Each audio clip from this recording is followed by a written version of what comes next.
Hello and welcome back to my channel. Today I'll be sharing with you my tips for changing and improving your handwriting. The first thing you should do is to analyze your handwriting and identify what you want to change. Start off by writing down the alphabet and a pangram with the handwriting that you currently have now. A pangram is a sentence that has every letter of the alphabet at least once.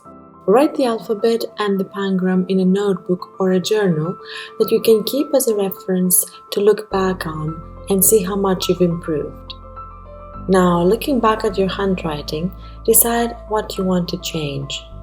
For me, it was my letters G, Y, and S that I needed to work more on. Also, look at the sentence you've written and take note of the size of the letters and the space between the letters and the words. I believe that keeping these things consistent is what makes a handwriting look more neat and nice looking. So I started practicing those letters more, and I was being more conscious when I was writing them. Also, I saw that when I was using a square grid paper, it was easier for me to keep the size of my letters consistent and the space between them more even. You might need to change the size of your letters to make them look better. Another thing you might need to consider is whether you want to write on the line or in between the lines. I love how others' handwriting looks when they write in between the lines. However, I can't write straight no matter how hard I try, and in the end my letters look all over the place. That's why I need to write on the line if I want my handwriting to look good. When you want to change your letters, the best place to get inspiration is Instagram and Pinterest. I follow lots of accounts on Instagram that inspire me to have a good handwriting. My favorite ones are IT Studies and Decade 30. They have beautiful handwriting and they are my go-to accounts when I need some inspiration. I'll leave a link to them in the description below for you to check them out. When you get inspiration from someone's handwriting, it doesn't mean that you have to copy them exactly, but you can see how they form certain letters and use them in your own handwriting. I like to take screenshots of any handwriting I like and keep them in a folder on my phone. It's nice to take a look at it from time to time to get inspired and see how they form the letters. You can also print a page with the handwriting that you found online and that you like. Then, by using a tracing paper, you can copy the letters from the picture in order to see how they form the letters and the words. Once you think you have it, then you can practice by yourself on a separate paper. I used that technique to change my S's and it really worked. Then we move on to the writing tools that are very important and can really affect the way your letters look on paper. The right paper. When you buy notebooks or writing pads, place your hand on the pages to see how smooth the paper is. When the page is nice and smooth, then your pens will glide on it and it will help you with your handwriting. Also, the thickness of the paper is important too. I tend to go for 80 GSM and higher so that I don't get any ghosting on the pages when I write.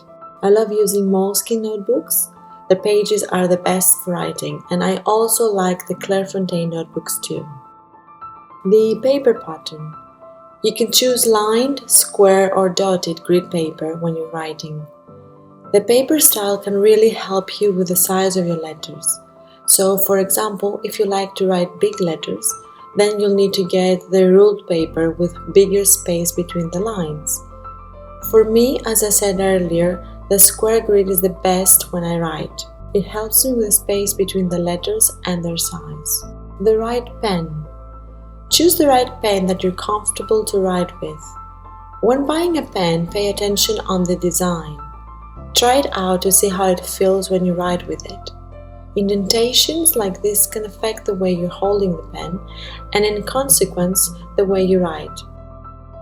You can choose to write with a pencil, a rollerball pen, a fine liner, gel pen, marker, fountain pen, and so on. See which one of those you like to write most with and which one makes your letters look better. For me, the fine liners and the gel pens are my go-to pens when I write. They make my letters look neat. The ones I tend to avoid using are the rollable pens. Also, the size of the nib is very important. I find that I prefer 0.3 size for fine liners and a 0.5 size for gel pens. Any smaller or bigger affects my letters and it makes my handwriting look messy. My advice would be to find any excuse to practice your letters. The more you practice, the quicker the results will be. I love writing, so I didn't mind practicing daily. There's lots of ways of making your practice more fun and not a chore. You can have a journal where you write daily. You can practice with pangrams where you get to practice all the letters of the alphabet in one sentence. I tend to prefer this than writing the alphabet all the time. That way I can practice with the spacing between my letters and the words in each sentence. Make an effort when you form your letters, even when you're writing a note or your shopping list. Another way is to take part in handwriting challenges. I have created the Improve Your Handwriting Challenge, which is a monthly one on Instagram. Each day there is a corresponding prompt that you simply have to write on a piece of paper and practice. Take your time and be more conscious when you're writing. Writing slowly will help you pay attention to your letters more. So that's it for this video. I hope these tips will help you out. And remember that like any skill, improving your handwriting takes time and patience. I also have a handwriting course with step-by-step video lessons that will help you practice and become more confident with your everyday handwriting. I will leave a link below. Thanks so much for watching.